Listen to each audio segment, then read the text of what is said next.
from the familiar face gang, although today we have a lovely new face we're going to be introducing you to. I'm Paul Rotherham. Welcome to the Coaching Hour. It's proudly brought to you in partnership with Coaches Network South Africa. Marika, hello, are you well? Yes, I am, Paul, and how are you?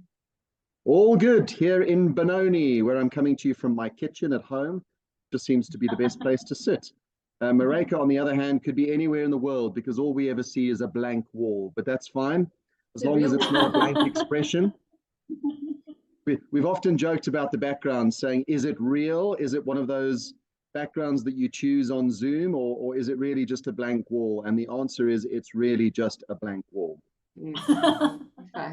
Mary not with us as yet. She might hop on a little later in the session. Hopefully that will be the case.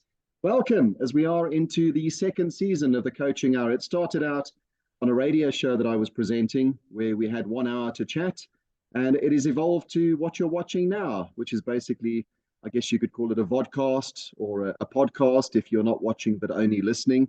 And I'm thrilled and very excited because today's guest, Marika, thank you so much for organizing this lovely lady. I first heard of Nianell when I was on the radio and we played your music, Nianell. So it's really refreshing to be able to hear you and get some insights from you outside of that role as a musician and an artist and a performer and an entertainer. And I guess very often we put people in boxes, and it's often surprising to find that, wow, this artist is also an entrepreneur or a business person, or in your case, a coach. So I'm thrilled that we have you. Thank you so much for joining us. And Marika, I'm going to allow you to take care of the infos. Good. Thank you so much, Paul. And like you said, I've never known the, I could say, powerhouse of knowledge that Nianell actually has when I looked through her bio. So very welcome today, Nianell. We are very excited to have you. So Nianell, besides being a platinum singer-songwriter, she's also a Hay House author, inspirational performer, spiritual advisor, and transformational mentor.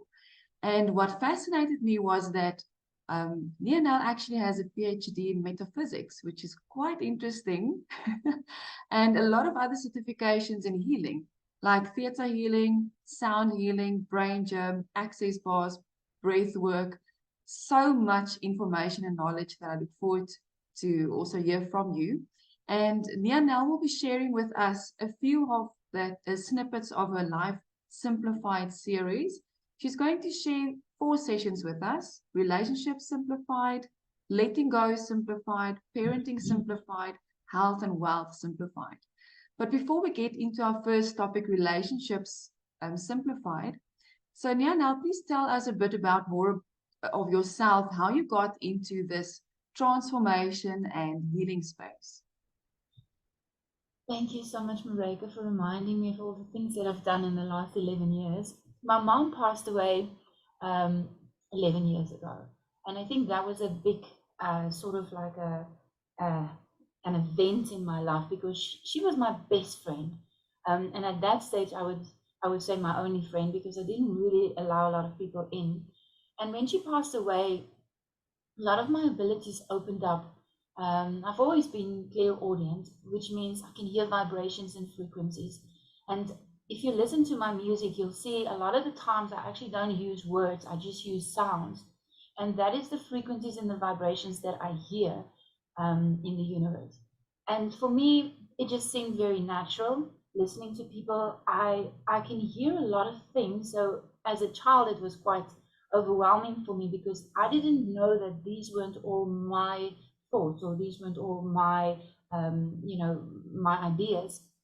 And I started realizing that I pick up things from everybody around me. I can actually hear people's limiting beliefs. And so when my mom passed away, I could hear her quite clearly, and I started really wanting to investigate this a little bit more. So I spent the last 11 years studying all these techniques and these modalities and getting more into metaphysics because I have a great passion for people. I absolutely love humanity, and I really love connecting with people. But at that stage of my life, I was isolated as a celebrity singer-songwriter, and I really craved a connection. And I found that through the healing, what I created was more connection in my life. So I absolutely love teaching the theta healing courses that I teach and all the other things that I teach is aimed at reminding people who they are and what they are a part of, because we are all part of this one soul, spirit, all that is energy of creation, you know. And it's amazing for me, whoever I meet, whatever person comes into my realm, I know that you are a part of me, and I know that you are me, and I know that you are reflecting something to me. And if you make me feel amazing, then that's wonderful. But if you trigger me, then I also understand that you're teaching me or showing me something that needs to heal or shift within me. So I've spent this last 11 years basically just honing my abilities, and just becoming more and understanding my abilities, and then sharing my abilities with people, because we do become what we believe. And because I have this ability to hear the subconscious mind, and I can hear what it is that people believe on a subconscious level, I can assist them to align that with what they want. So you see, we have a conscious mind and we have a subconscious mind. And in your conscious mind is where you dream and you plan and you have a future and a past and a present. But your subconscious mind is just a storing space. So whatever you've inherited from your genetics is stored there. Your parents' beliefs, your ancestors' beliefs. As you are born onto this planet, you are born into a consciousness. Everything that everybody believes here on this plane of existence, you inherit. And then you have a soul level and a core level from when you were a baby in your mom's womb until now. And all these beliefs is what creates your reality. So if a person comes to me with and I say there's only 3 things that they come to you with, it's either health, wealth, or relationships. And I like to simplify that, even because all health and wealth issues usually stem from relationship issues. So now it's simpler. We're basically just working on relationship, which is the one that we're going to talk about today. And then finally, your relationship with yourself has developed based on how your relationship was with your parents and with everybody around you. And eventually, you don't need those people anymore. You are the one that does that to you, you know. So whether you had a savior or as a mother, or a perpetrator, or a victim, or you were a victim, whatever role you played, eventually you start playing that role to yourself. So I just assist people to show them what they believe on all these levels, and then assisting them on an energetic level. We connect with this all that is energy of creation, tapping into that part of you that is the true self. Because, you know, Marika, Paul, as you sit there, you are not those bodies, you are not those minds. You're a woman, you're a man, but that's just the roles you're playing. The fame that you've had, the success, the coaching, mom, father, all those things are just roles that you play in this life. And all these stories can sometimes be so overwhelming because we attach to them, we become these stories. And that is, I assist people in just showing them the illusion. I show them the story. And if the story serves you, it's wonderful. But if the story doesn't serve you, if it's limiting you, that is what we want to get to, so that you can align with who you truly are. Nianell, this really is interesting, and I'm thrilled that we have you with us, because this is, for me, a really enlightening topic, and something where I have so many questions, and I don't want to take us off the path from today's topic, but just briefly, if I may, when you hear or feel this resonance or these frequencies from others, for someone who perhaps hasn't been enlightened in that area, could you just explain that a little bit more in terms of what it is you feel, what it is you hear? Is it audio? Is it voices? How do you experience that? So for me, it feels like a knowing. So I will be sitting with people, and then I just have a knowing. For instance, I when I was in Vintage now with my family, I just went to go visit my father in Namibia, and I went out, and then this one person in the conversation was talking about his wife. She wasn't there, and then he would say she's currently struggling. She's not there because she has very, very high blood pressure, and immediately I will hear she's got the high blood pressure because of her relationship with her mother. Okay, so now this is a stranger. I've never met this person before. I have never met his wife she's not even there, and I can immediately hear what is the cause of her high blood pressure. So now I'm sitting there. This is one of the things that I had to learn very early on, that, you know, you don't overshare. So this is still something that I'm practicing. But when I hear something so clearly, I often feel that this could really assist somebody. So I said to him, could I give some insight on that? And he said, yes, I'm welcome to say. I said, it's going to probably sound a little bit weird, but what I do hear is that if she sorts out her resentment and her relationship with her mother, her blood pressure will actually get better. And the guy said to me, there is no way she's ever going to talk to her mom. They have a horrible relationship. so I said, well, you know, if they can clear what is between them, it will assist her with her blood pressure. So this is how I just hear things like this. I can just, you know, I just, it's like a knowing. Then sometimes I can actually, if I say to someone, how old are you? I'm still asking them how old they are, but then I've already, as they think the thought, I hear it, you know. And so in a session, I'll be asking some questions, but I'm not really listening to what you are saying to me. I'm listening to your subconscious mind. There's so many parts of you that says things, you know. There's so many voices that we all have. You know, we all live with these voices. Paul, you've probably experienced it. You have this voice telling you this and this voice in your head. And so what I do is I listen to all these voices. I also listen to you, what you're telling me, but I listen to the vibration of that. So when I hear an untruth, I will almost hear no vibration. And when I hear a truth, I will hear a vibration. And then I had to determine, and this is what I practiced throughout the last 10 years, is how to truly hear the voice of Source, the creator of all life. People will call it God, Source. I smile when I call it the universe, because I think the universe is a little bit tiny. You know, this all that is energy is everything. So the universe is just a tiny part in it. But yeah, it's the all that is energy.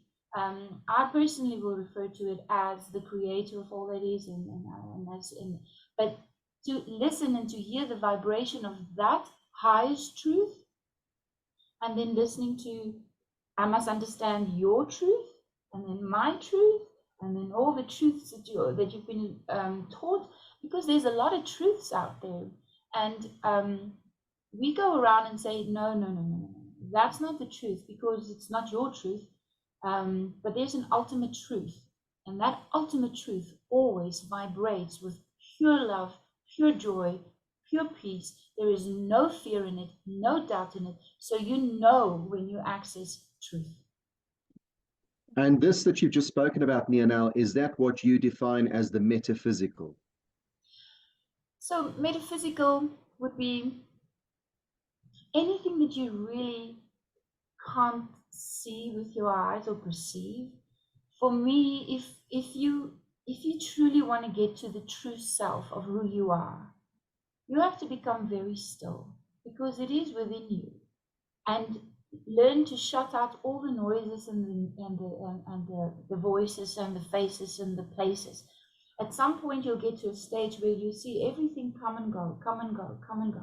You'll realize that you're none of it, because the true self cannot be perceived. It cannot be seen.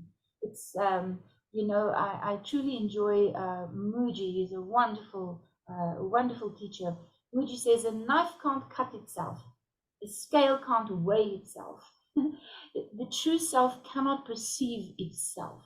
So it is not, you cannot see it, and you can't even feel it. It's just a state of beingness. Okay, so one of the first things I do is I take people to that place where they can feel that pulse of beingness, where they can sink into that state of beingness and become aware that they're actually everything and nothing at the same time. But it doesn't feel uncomfortable. It doesn't feel anything. It's just a stillness. It's beautiful, and there's a fragrance of joy. It feels like home. It's very still, very peaceful. So for me, the metaphysical The reason, and you know, we as humans have very interesting words to try and explain things, but this space, this place, this state of beingness cannot be explained in words. It will only limit it. Thank you for that explanation, Nianell. So just to get back to our topic for today, relationships simplified. And I'm so happy and grateful if you could simplify relationships for us, because I always say love and relationships can be the most painful thing. It's where you experience the most growth as a person because we can't be alone in life. So how do one simplify relationships? I love this. This is my favorite topic because everything is relationship. You have a relationship with money, you have a relationship with your body, you have a relationship with everything around you, you have a relationship with your thoughts and your feelings. And so here's the thing that can really just simplify it in a nutshell so that it is not difficult for people. It is important for you to understand that whoever you meet is just a reflection of you. It is a part of you showing up in your reality to show you what you believe about yourself. Okay? And so when anyone comes into your reality, even if I just tell you about something, those people are in your reality. So I have this little tip or this little advice that I give people, and I use it for myself every single time I am triggered by somebody. When someone comes into my reality and shake or rock my world a little bit, the first thing I do is I step back a little bit and I ask myself, and this is the most important thing that we must remember. Ask yourself, how does this person make you feel? Because that your feelings is your map. You need to understand that you are not your feelings. Okay, your feelings are not who you are. It doesn't define you, doesn't define your worth or your value. It is a simple map. And it's a very clear map because there's only two kind of feelings. Feelings that feel really great and feelings that doesn't feel very good. Simple map, right? So if it doesn't feel good, you're heading this way, and if it feels good, you're going this way. So it's a very clear map. And unfortunately, we as humans, and this is the plane of existence where we experience feelings, but here is where we avoid our feelings, ignore our feelings, suppress our feelings. We are so scared of feeling. I mean, this happens when you meet someone, or when you were a child and you wanted something and you couldn't get what you want. Your feelings are hurt, and that's when you decide, oh, I don't want to feel again. Okay, and this is now when you let go of your map, and by the time you're 40, you don't know what you want and you don't know who you are because you've let go of your map. So the first thing is important to get back to feeling. Feeling is your map, and you need to know what you're feeling to know what you want.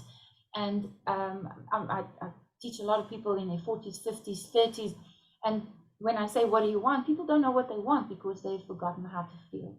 So I want to bring you back to the feeling. When somebody comes into your reality and they make you feel an emotion that's not so good or whatever, first question, how does this make me feel?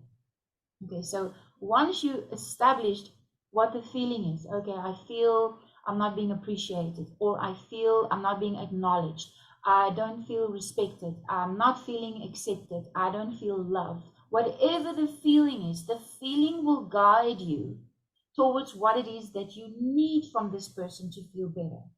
So it's a very, very simple technique. First of all, someone come in your reality. So whoever is currently in your reality triggering you, okay, or causing you, your world to be, disrupted, how does this person make me feel? Take a moment. How am I feeling? Based on the feeling, you'll understand what you need from this person. I need this person to appreciate me. I need this person to acknowledge me. I need this person to respect me. I need this person to love me. I need this person to accept me. Whatever it is that you need from this person is what you are learning to give to yourself. And this is so important because we place so much expectations on other people to fill us. And this is what's causing you to suffer. Okay, so first of all, establish what you're feeling, what you need from this person, and then you'll know what you are learning to give to yourself. Now, this is always going to come back to you, because everything starts and ends with you. It is all about you, okay? And this is important. You are the main character in your movie. You also write the script. You play the main role. You have cast all the role players in your movie, and you are the director and you are the producer, but you are also the one watching the movie. And you're also the one watching the movie. And if you go back and back and back, you'll get to the true self who's watching all of this, but you cannot perceive that one. The one that you cannot perceive is the true self. So, first of all, what do I need from this person based on what I'm feeling? Learn to give it to yourself. I need to learn to appreciate myself. I need to acknowledge myself. I need to learn to love and accept myself, if you understand. The second part of this exercise is, if I had a magic wand and I could change anything about this person that's triggering me, what would I change about them so that our relationship can get better, or so that they can just have a better life, so that things will just change for them? And whatever you want to change about that person is where you have to change about you. Now, people will say to me, well, that person lies to me and I don't lie, okay? And my first question would be usually, when you met that person, was there a little voice inside you that said, watch out for this person? You know, I can't trust this person. Did you listen to that voice? No, so you lied to yourself. So when people are lying to you, you are on some level either lying to yourself or also lying to other people. You know, in my own reality, there was a time where I felt people are very inconsiderate. And I had to go and look, so where am I being inconsiderate? And I realized that I'm incredibly inconsiderate towards myself.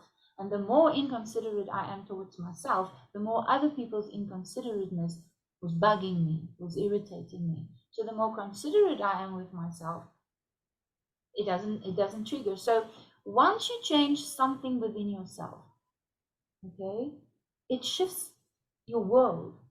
People around you either go away or they change. But everybody is basically just reflecting what you are emitting, what you are vibrating. So when something is happening in your life, ask yourself, what is the vibration that I'm sending out? What is the sound? What is my song? What is my song? What song am I singing into the world? Am I singing a sad song? I'll bring more sadness in. Am I singing a song of anger? I'll bring more anger in. Am I singing a song of regret, guilt, shame? Whatever you are emitting, whatever you're singing, you bring more of that into your life. So that is why we say that forgiveness, and it's important to understand forgiveness, because forgiveness is not something you give to someone else. It is the greatest gift that you give to yourself. Forgiveness frees you from all negativity that you hold in your heart.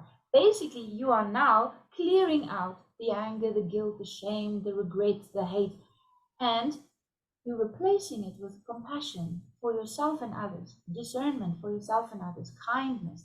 And then this becomes your song. And then more love can resonate with you. More joy can resonate with you. Because whatever you're putting out there is what you are resonating with. And this is what people don't understand.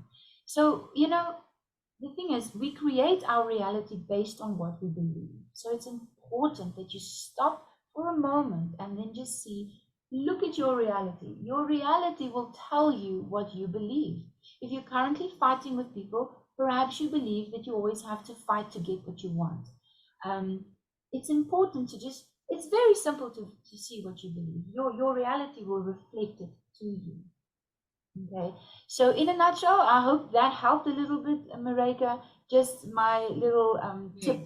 What do I need? Learn to give it to yourself. What do you want to change? Learn to change it within you, and everything else will change. Yeah, now before we wrap up, I have a quick question, and it's a question I often get from clients as well. How does one discern between that intuition telling you that something, you need to look out for, versus a fear based on past hurt that it's not necessarily rational? So here's the thing. Yes. we all hear these voices, and I told you that we all hear these voices. Mm. You're going to hear, and you'll know when something is a fear because you can feel it. It doesn't feel good, okay? Whereas if it's the truth, it's more like a stillness. You're not overwhelmed. It's just a knowing. So again, listen to your map. Your map is your feelings, okay? So if it's a horrible feeling, okay, then you know that you're moving further away. I like to make an example quickly. You know, imagine, I'm just going to use this. Imagine this is the all that is energy, or God, or source, and you are a part of it, okay? You are a part of source. Now, the minute you start feeling insecure or believe any kind of lie about yourself that limits you, I'm not good enough, I'm not worthy, you know, I have to prove myself, I have to, whatever. Now you are starting to sort of separating from the all that is energy, okay? And that doesn't feel good. It feels horrible. And imagine there's like a little elastic around this and this, because there is, because you're always connected to this all that is energy. Now, the further away you move from who you truly are, the tension gets quite terrible. I mean, it's like friction, and it's getting worse and worse and worse and worse. Okay? And the further away you move from who you truly are, the worse it feels. The closer and closer and closer you get from who you truly are, the better it feels. You understand? So intuition feels good, feels solid. It's just a knowing without the tension and the friction and the, okay? So we practice this. If you have to wake up every morning and connect with the true self, you gotta spend some time with you and get to know you. The only way to differentiate between your fears and your intuition is by knowing you. Now, there's so many versions of you. Mareka, every version that you have ever imagined of yourself already exists. There is no time, okay? It's an illusion. Can you imagine that every version you've ever imagined of you currently exists? And you can